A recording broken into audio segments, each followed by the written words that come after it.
Hey, David here with DIY Mountain Bike, and here is my next project.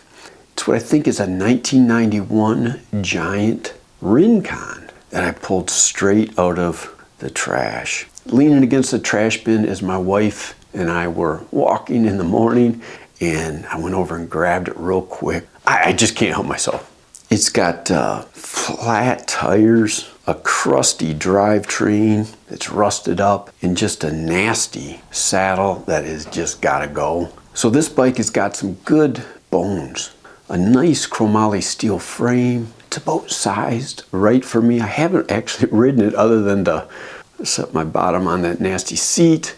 A beautiful blue color with a light metallic fleck. It's got a neat logo with a gray, light blue, and a shadowed pinkish purple. The stem is even painted the same color as the frame. Just jumped out as a really cool thing, a little bit of a rise to it. I just had to keep this bike out of the landfill, so I grabbed it. In this video, I'm going to walk through the essential things to get it going again, why I picked this bike to work on, and my thoughts for where it's going to go in the future.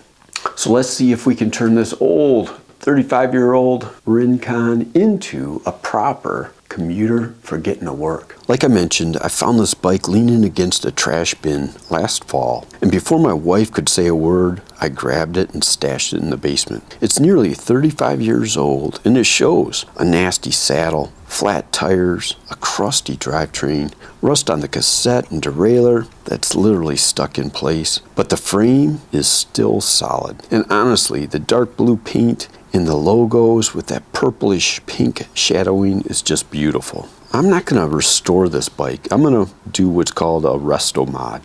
My goal is to build a budget-friendly commuter using a mix of new and used parts. It's about the right size for me, and I like to get a feel for riding bikes like this before really investing a whole lot of time and money into it. I think it's best to let the bike talk to me. But the drivetrain is stuck and the tubes are gone. As I started to strip down the bike, removing the tires, the freewheel, the rear derailleur, my mind really started wandering. What could this be? I'm thinking about the shape of the handlebars, the rise, the color and finish. Are they going to be flat? Are they going to be swept back for a more comfortable ride? It all goes into building a new bike. And then there's the cable colors.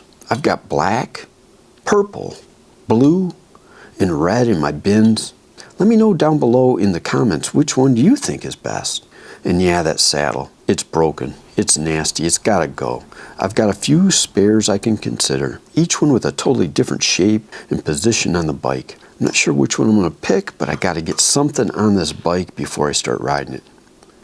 So the teardown is done. The tires and the chain and the crusty old drivetrain are off. Next up, I'm going to see if I can get this thing rolling again with some fresh parts from Hycline. I got some tires and tubes, a freewheel, and a chain. These little decisions like the handlebars, the cable colors, the saddles are going to all add up to something very unique in the future. So if you're into DIY bike builds or want to provide some guidance on what I do with this bike, love it if you could subscribe. You can help me pick things like the handlebars, cable colors, so many things that are going to make this bike unique. You're going to go along on the journey of making this a comfortable commuter that I can ride to work and see the development along the way. Hey, and as always, keep pedaling. Thanks.